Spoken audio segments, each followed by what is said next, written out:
Hello and welcome to Bringing Education Home. I'm Herb. And I'm Christina. And together we bring you experts and ideas to help grow healthy, happy, successful families that are both inside. And outside the box. If you like the show, be sure to follow Christina on Facebook. And please leave us a like review on your favorite podcast platform. I now have the pleasure of introducing Russell Nohelty. Russell is a USA Today bestselling author who helps entrepreneurs optimize for joy and make money doing it. He has written over 75 books, spoken on dozens of stages around the world, and hosts the Capitalist podcast. He has over 20 years experience running creative businesses in multiple industries. You can find most of his writing at capitalist.com, and he lives in Los Angeles with his wife and dogs. Welcome, Russell. It is a pleasure to have you here with us today. Thank you so much for joining us. Thanks for having me. A pleasure to be here. Yeah, Russell and I had our pre-chat like we usually do with people, and it was just amazing whenever we started connecting. It's like, how can we help our families be in a happier spot? How can we set up programs and systems, different things that can really help us, make this life flow easier? But most of all, what can we do to help our entrepreneur moms and dads who are also trying to homeschool or raise a family or whatever? How can we all just make this flow a little bit easier? So Russell, thank you for being here. And, start with the passion. Why do you like talking about the things that you do in Happilist, and, why this journey? Sure. I've thought about this a lot, and I I've released, all these books I've released, and you'd think after all of that people would have more clarity, but if anything, they seem to have less clarity because they keep saying, I need to do this. Oh, I need to do this. I need to have this thing. I need to have this thing. I need to have this thing. And even like the workbooks and the books, and like I have an app called Joy Looper, which is great. And like all of these things are meant really to help you get clarity. And really, Capitalist, after 20 years, I think I finally figured it out. It's about not adding undue resistance to your life overall. So people always come to me and say, I have to do this or this. And I say, well, why do you have to do both of those? And they go, oh, I don't have enough time. I'm like, okay, but like, help is possible. Like you can hire somebody. And they're like, oh, I don't have the bandwidth for that. I'm like, okay, but like you're gonna burn this business to the ground. And instead, you could hire somebody. And at the worst case scenario, probably it's going to be a net neutral. Like maybe you make $100,000, it'll cost $100,000. But once that person spins up, they might do two or three or four or five times. I don't know what's going to happen there. Like there's got to be an easier solution than I've burned a lot of companies to the ground, and sometimes there is not. So, but more often than not, the answer isn't like take the most radical action. It's not to do the hardest thing.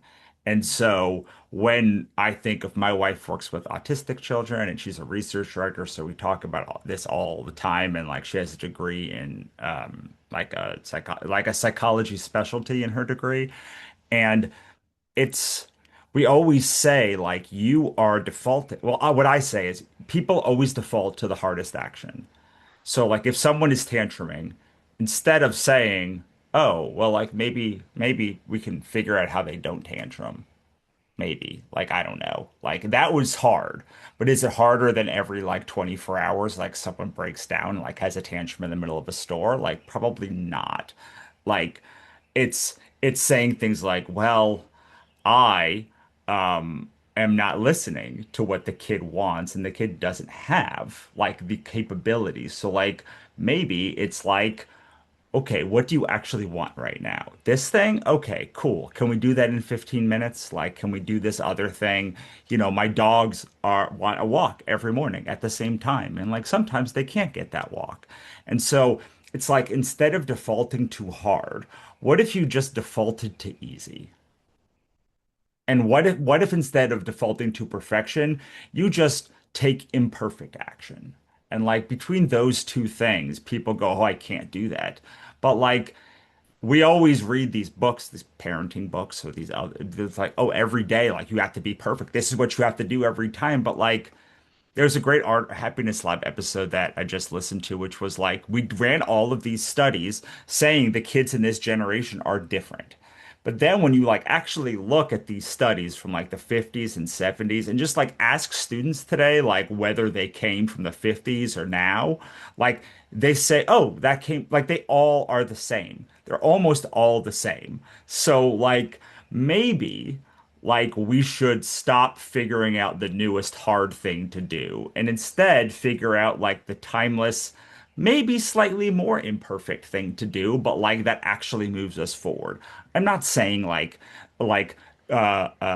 give your kids everything or give your business everything because that is not easy. That is only easy now, not easy over time. Sometimes it's like, oh, well, we have to go through some pain now, but in a month it's going to be better. But instead, we pick the hardest thing to do at every instance of our life because we're brought into this Puritan work ethic that like only hard things are worth doing. But here's the thing. Puritans were lunatics. Like that's not good. And also, that's not even what they believed. What they believed is if you do hard work, then you will be rewarded with like a nice life. And everyone will be rewarded with a nice life. So, like even the Puritan work ethic has gotten like molded and but like it's really for like building a house.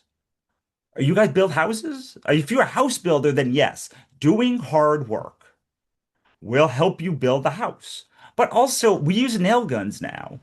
Like we don't use horses. Like we use tractors and stuff to help us do all of this other stuff. So like, why do we default to the hardest thing when it comes to our relationships? Yeah. It's just amazing that we keep going down this path. It's like, the kids need the newest, greatest tennis shoes, the newest, greatest this, the newest, greatest toy, et cetera, et cetera. Babies need all these sparkly, lighty things. And they're completely happy with a box Yeah, and a little bit of crayons and playing in the dirt and being bored until they are trained out of that, right? right. Let's go back to, like you said, some of the defaults that just bring a little bit of joy and a little bit of calm and peace into the home. Yeah, absolutely. And like I always tell people because people then come to me and they go, "Oh, well, like happiness is frivolous. Like what a frivolous thing to want. Like I don't have like two jobs and three kids. Like I don't have time to be happy." And I say that's so interesting because in order to be happy, you have to go through a lot of like inner searching to like figure out what you actually want.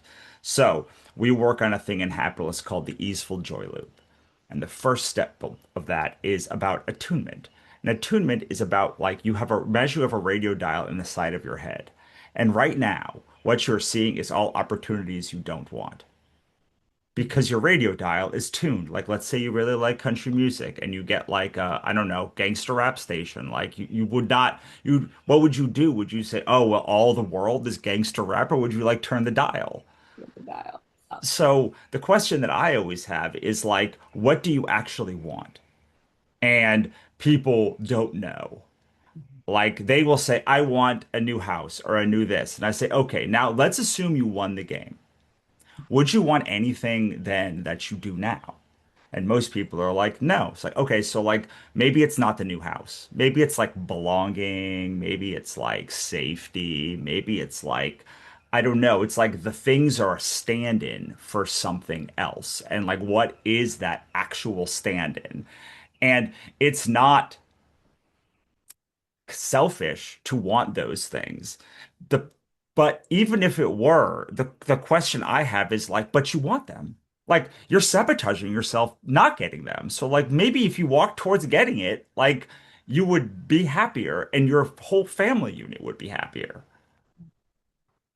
And that's one of those questions that, people ask, are you happy? And a lot of people nowadays are like, I don't know. I don't know if I'm truly happy. It's Right. like, what would make you happy? And how do we teach our kids? How do they recognize happy? Right? Right. Like, Yeah. Right. So I hurt my head. I got brain damage. I can say why I'm not happy. I can like point at pictures of the things that are going on in my brain. But over the years, it's like I've kind of lost what makes me happy. I don't know. I know some things that make me relax. I like taking walks through the woods and just kind of being amazed by the beauty. But is that fun? Does that make me happy? I don't really know anymore. So, Yeah. how do we help people start to understand instead of just going through the motions and just trying to make it through the day and then just trying to make it through the week and the month and the year? And it seems like most people's happiness is stuff just not falling apart anymore. How do we bring back the happiness and the joy so that people can start wanting to be happy, wanting to live And recognizing it. besides just trying to get through? Okay, well, the first thing that we have to do is know the number one positive psychology thing, the one that has the most research behind it, is go outside, take a walk, and notice stuff deeply. It is literally, if you could boil it down to like one thing that you should do, there's another one that, okay, so we're both staring at screens right now, right? And when you stare at a screen, you are artificially telling your body that you're in fight or flight mode. Because when your body is in fear or fear response, it like locks in. Which we go, oh, obviously, like you have to lock into a thing. And I'm like, yes, but like actually the people that are happiest are the ones that see all of the opportunity. And so if you ever want to, the best thing you can do is walk outside every 20 minutes and look 20 feet in the distance for 20 seconds.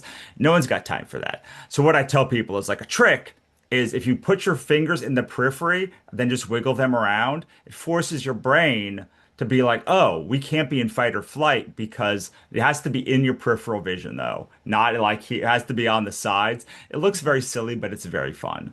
Um, and so the question that I have after that is like, okay, you're going outside, you're noticing stuff. You you wiggle your fingers over here, you see the opportunity. You see more opportunities.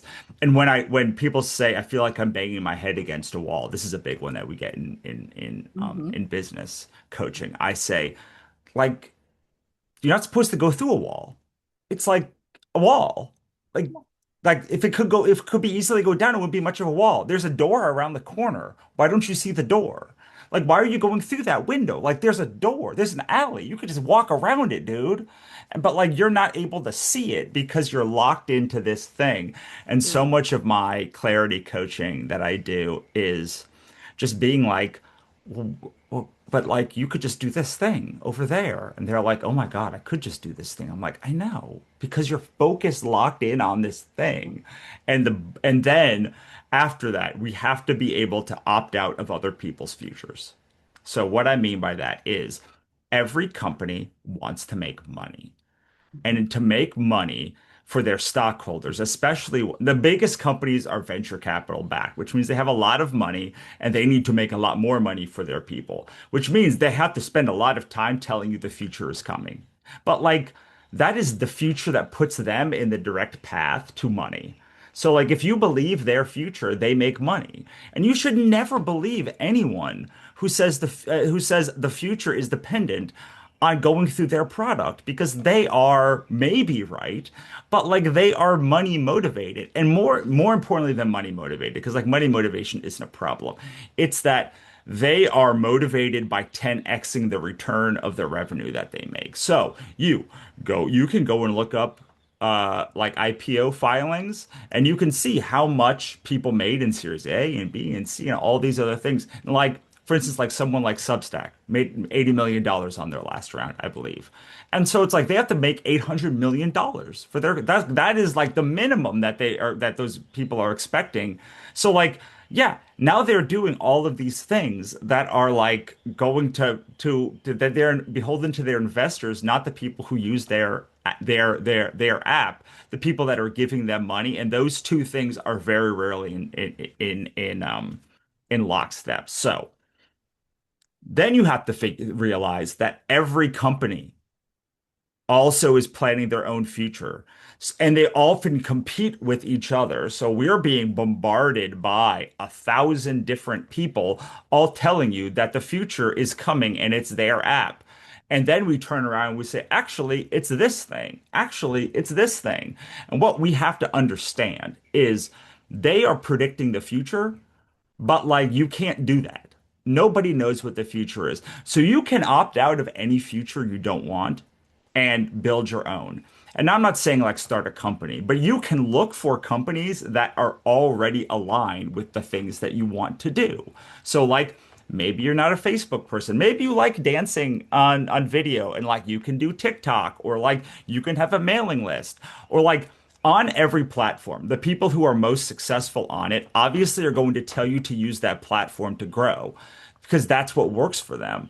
But not everything works for everyone. Like we have in our methodology, there's 5 ecosystems, 5 scale paths, 5 evolution levels. And those are all different depending on where you are or what you do for that thing to like get to that next level. And instead of saying, oh, I have to do all of these things, we can say, amazing. All of these companies are vying for my money. Which one actually works with the way that I Yeah. operate best? And then I'm going to go to that one until it changes its operating mechanism. And then I'm going to go to a different one. But like you should opt into the futures that you want, opt out of the ones you don't, and only work with things that like resonate with you and actually move you forward. Yeah, that's kind of how we help people homeschool their kids as Yeah. well, because it's the same kind of a thing. It's like what works for your family. It's not what works for everybody. It's what do your children need? And so again, it brings it back. What do you need? Right. What is important to you and your family? Yeah, absolutely. And so, like in your specific case, you go outside and notice stuff real well. Maybe you get out of your own head, and you can opt out of these other features. Most people are pretty bad about that because they don't even like know that there are features to opt out of. They just think that everything is additive. So the third thing that I say is in our Joy Luber app, we have this thing called the de-overwhelmulator. And the question is, how many hours a week can you spend doing tasks you don't like or don't move you forward before you get overwhelmed? Mm. And how much of your life is spent in play or in flow? So the question, if most people spend 0 hours a week in flow, by the way, like they spend almost no time. So like when you say, what do I even want? My question is, well, what happens when you're in flow? Like what are the activities that put you in flow? When does it feel easy? When does it feel like playing? And they're like, oh, I don't have time for that. And it's like, my point is, you don't have time not to have it because when you enjoy something, 2 things are happening. One, you like the activity. And 2, you get a positive feedback loop from it. So a positive feedback loop is where opportunities live. The bigger the positive feedback loop, probably the more you enjoy an activity. And probably the more you enjoy an activity, get that positive feedback loop, the more other people resonate with it. Because the whole of Happiness is about not adding undue friction to your life. And I don't mean life is easy. I mean pushing a boulder and it moving instead of having to like use your whole body weight. When does moving forward feel easy?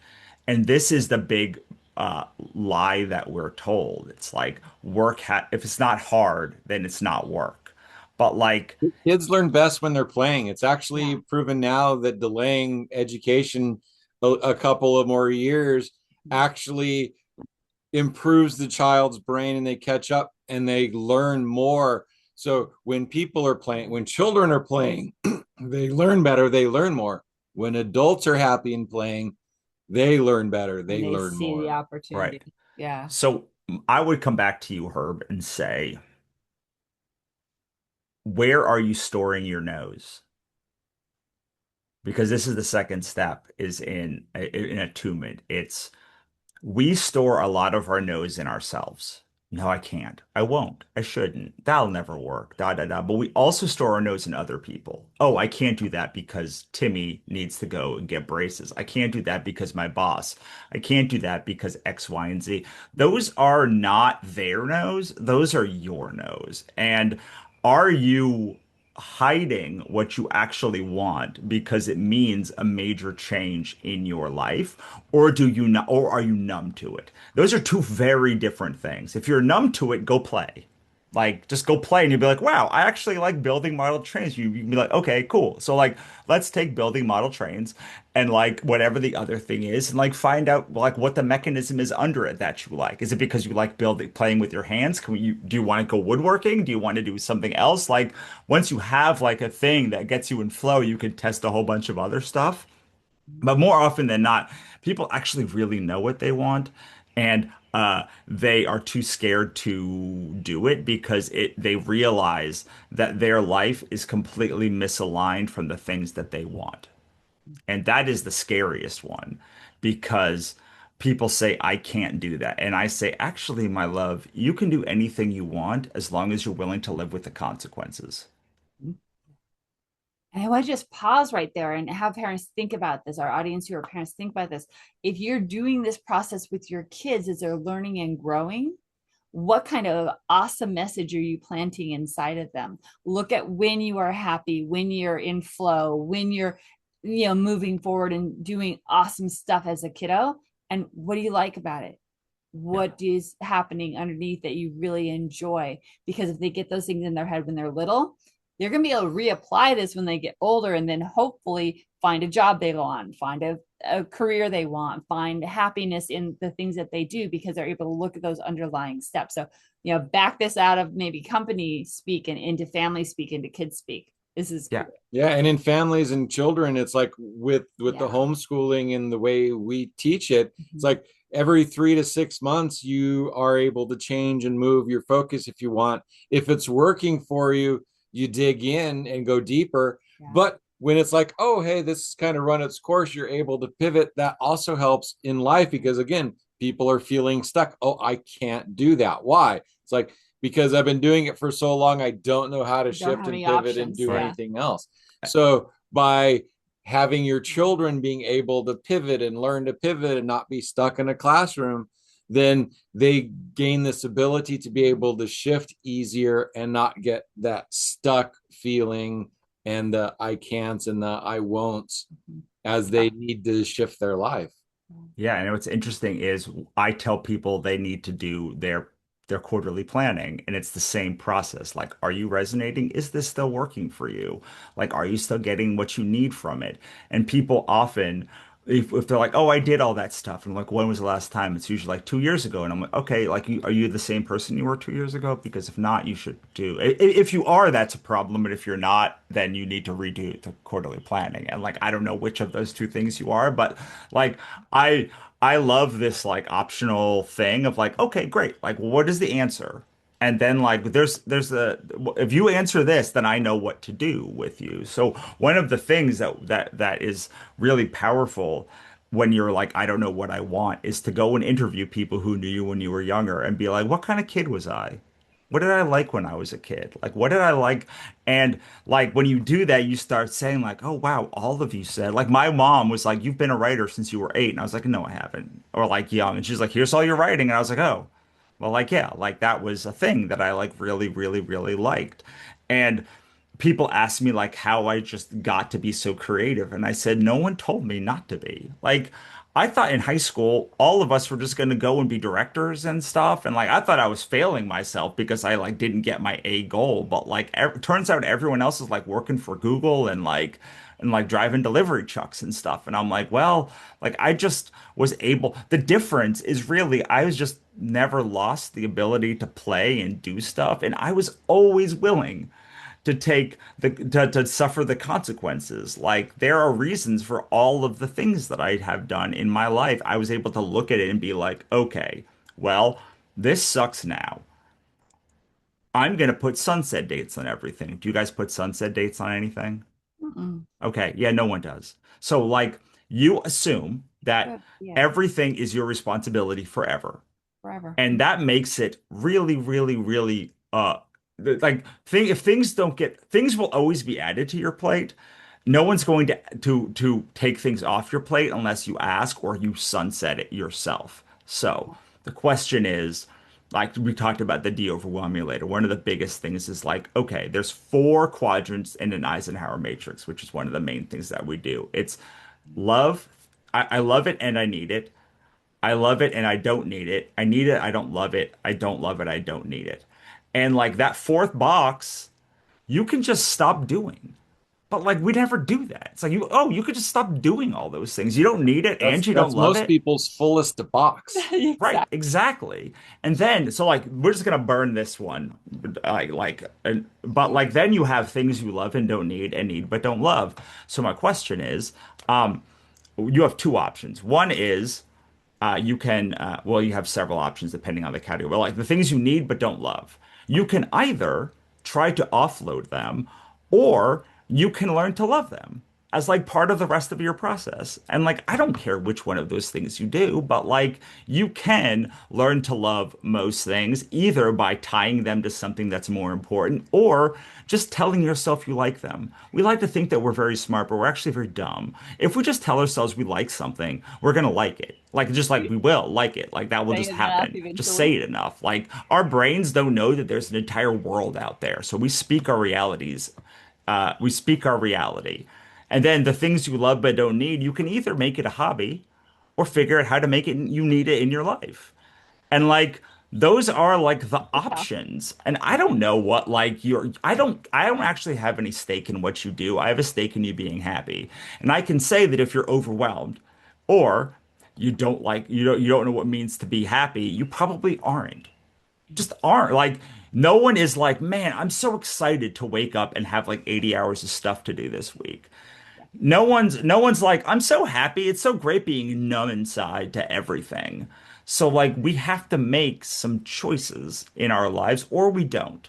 But we at Happiless, we believe either you can work to fix your issues and complain all you want because it's hard, or you can not fix your issues and then shut up. I don't care. Again, I don't care which one it is, but like if you keep coming to me saying I have a nail in my shoe, and I'm like, I can get that nail out for you, and they're like, actually, I'd rather just be like, okay, dude, like go figure out how to get I don't know, like, Not and about the nail. right, exactly. You're like, okay, great. Like you're either avoiding this problem or you don't think I'm the right person to pull a nail out of your shoe. But either way, like people ask me a lot. They're like, well, I tried it this other way. What did I do wrong? And I'm like, well, let's just think about this. I have written a process for this. I teach this process. I've done it for years. I update this process when there are changes. Do you think I think there's a better process? Because if you do, then go find the person who has your process. But like, I can't tell you what's wrong because you didn't use my process. If you use my process and there are problems that are wrong, I can say, oh, yeah, that's a problem, that's a problem, that's a problem. But if you use a different process, I have no idea what the failure points are of another random process. I only know the failure points of my process. So that's another thing that we do. We go to people who aren't experts in the process of what we're trying to do, what they're trying to do. And then we like argue with them and don't do that process. And then we're like, I didn't do your thing. And also it didn't work. And they're like, dude, there is no logical reason why this should have worked, which you would know if you followed my process because steps 3 and 4, the ones you don't think are valuable because you don't understand them, are the things that solve for part 7 failure. Like this part is actually solved by the process. He is a systems thinker and he can tell you all about that, right? You don't follow the system, you're going to have failure down the road, right? Right. And at the same time, I have a lot of trouble with planning, with seeing myself in the future. So that quarterly goals stuff, it's like, that's like dreadfully hard for me. I really suck at that. I haven't built that skill up yet. Sure. So here's a And great so one. I failed out of so many different kinds of programs Coaching because it's programs. like, Yeah. well, I did everything you said except for this thing here, that important thing right there in the middle. Yeah. So here's a great one. If just say what feels fun. Like what feels fun to you now, Herb? Like what? Walking around out in the woods and looking at stuff. Awesome. Amazing. Okay. So like, do you want to make that part of your business? Do you want to make that part more a bigger part of your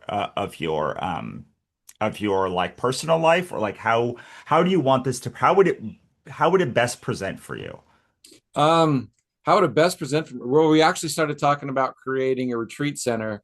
And so wandering around outside could totally be part of me monitoring and being part of that retreat center and helping people out there. Business, So yeah. yes, Okay, but that's a really far into the future. Like you can't yes. do that in the next Then quarter. then it's just totally personal. Right. So like, well, okay, do you want it to be, my question is, do you want it to be part of your business moving forward, or do you want it to be personal? I would like it to be part of my business moving forward. Awesome. Okay, so you have woods around you, right?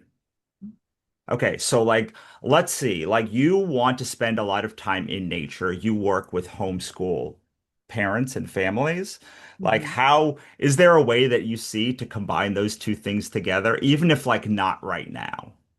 Well, if not right now, that's our retreat center. Oh, Yeah. but not, I mean, not the retreat center, before the retreat center. Yeah.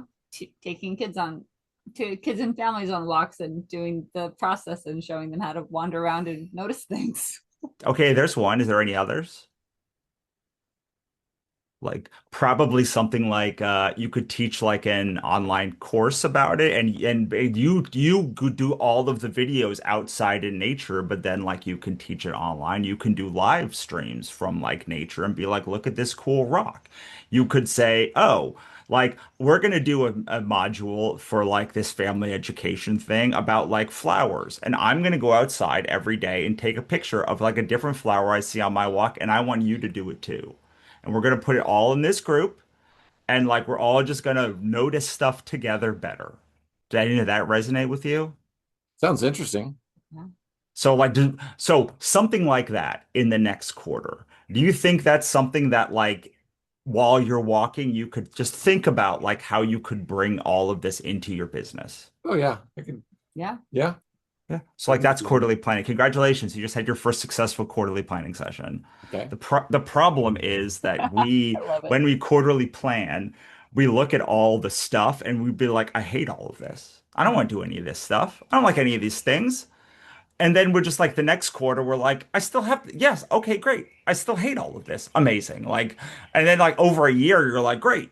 I have just proven that I hate everything about my life. And, or like, except for this like one component of it. And I've done literally nothing to change it in a year.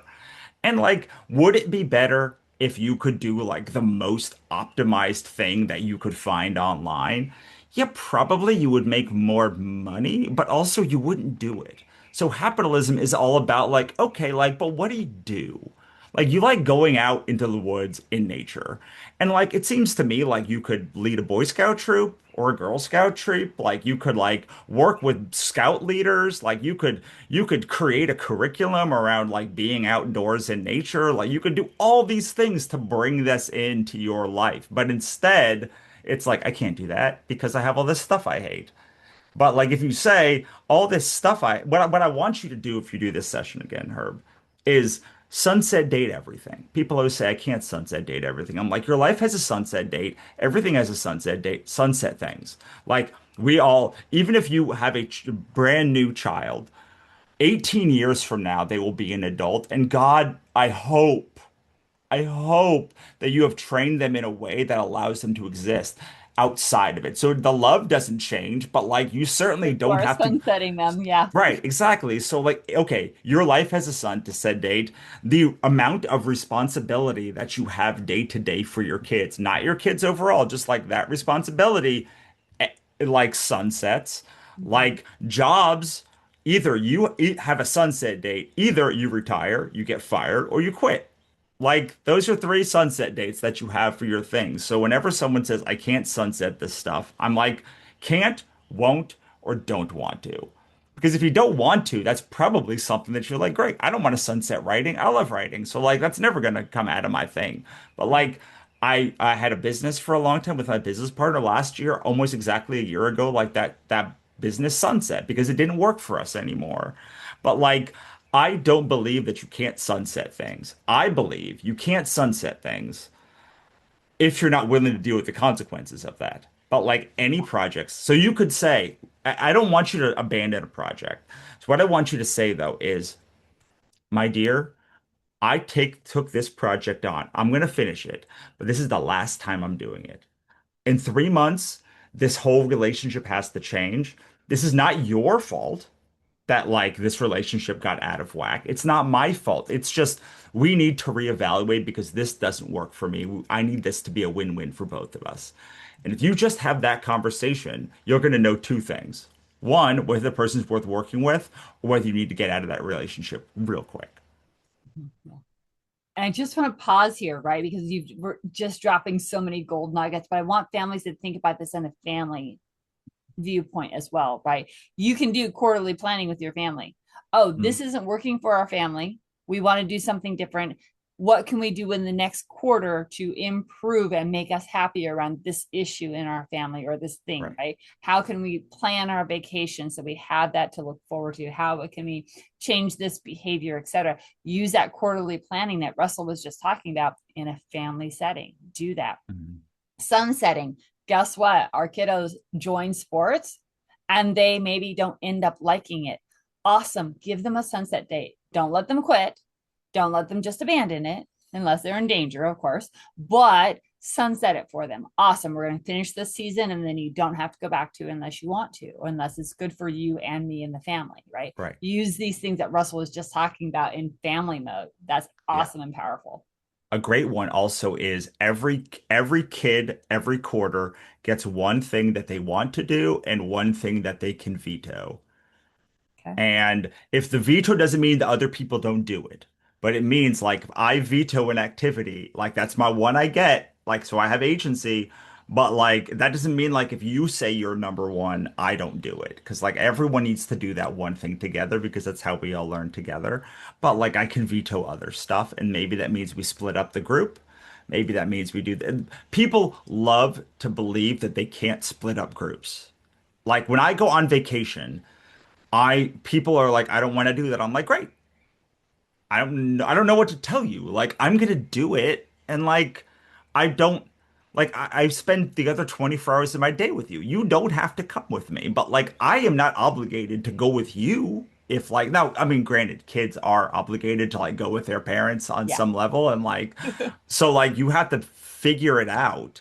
But like there are ways to do it where it's not like so if somebody says what their one thing to do and another person vetoes it or like has a vehement negative reaction to it, that's a chance to say, okay, Bobby, like Jane just said that they wanted to go to this museum and you said you didn't want to go to it. Like, is there like what it like, Gene, can you help like try like educate about why this is really cool? Can we give you something to do with that thing? Because like I believe that if someone really likes something, you should be like, that's fascinating. I hate all of the things you just said, but like tell me more about it because like I love you. I think you are fascinating. Like, why do you love it? And usually I'm like, oh, now I want to see it through your lens. So I do want to do that thing. So like there are certainly ways to do this, and frankly like most of the stuff you said today about like that's the exact way that we talk about bosses or coworkers or employees.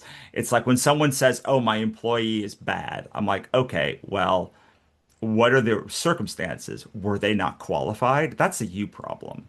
Are you giving them too much work? That's a you problem. Do they have a personal problem you don't know about? That's a you problem. Like these are all you problems. Like there are some times like, oh, do you pay them too little? That's a you problem also. Like these are all you problems. And like it's not the employee. So like I really love this book, Courage to be Disliked. It's about Adlerism. And one of the things is like you can only change the things about you. You can't say words and like the words you say can't convince anyone else to do that thing unless they want to. But like the things you do affect the things that they do. And like when you change the relationship, then like the relationship changes, sometimes positively, sometimes negatively. But to go a little more woo-woo on this, like everything is energy.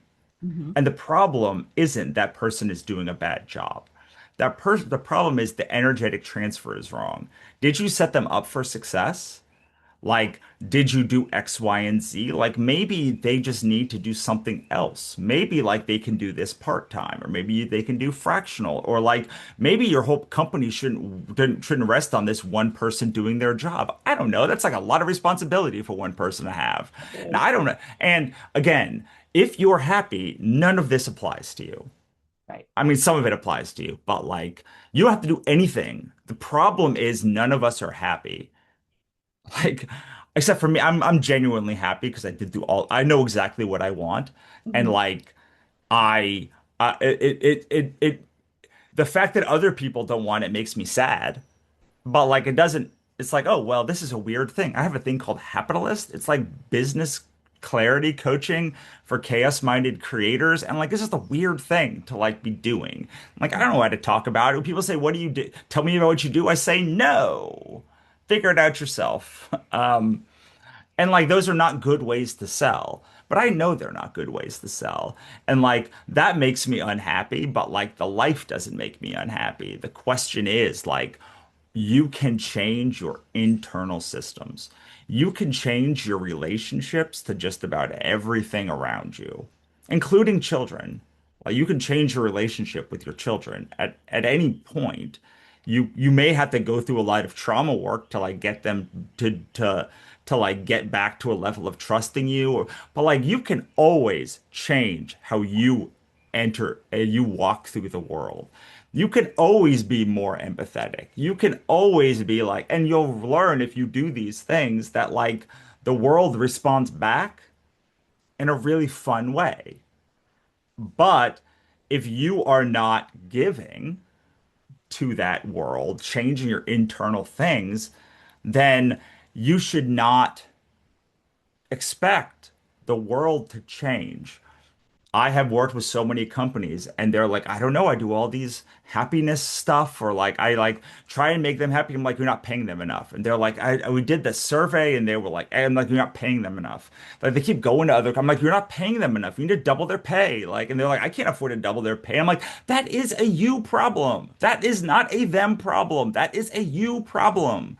And like, and so like, again, this is people saying, oh, I can't do these things. But really, like, their metrics need to change. And the more you know what your, so if you, for instance, Herb was saying like, oh, I can't make that program work, even as much as I would want to, as much as I want like an outdoor program to work. We tried it 5 years ago and like it didn't work, or like we tried it, or whatever that thing is.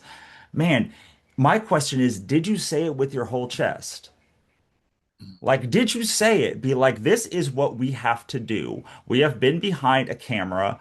We have been behind this thing. We need to get out in nature and do this stuff. Did you say it enough? Did you make a case? Because most people say things one time in one way, and then like, I know and believe me. It's like, no, it is on you to make the case to your kids, to your spouse. Like, why should this thing exist? Because no one else lives in your head. You have to convince somebody else the reasons why. And this is why I think every single human being in the world loves sales and marketing, because sales and marketing are about finding a group of humans who resonate with you and then showing them stuff that resonates with you and hopefully with them, and then going on a little journey together. And sometimes money exchanges hands, sometimes it doesn't. But like the point of sales is not to sell. It's to have someone make a decision. I want you to decide whether you're in or out.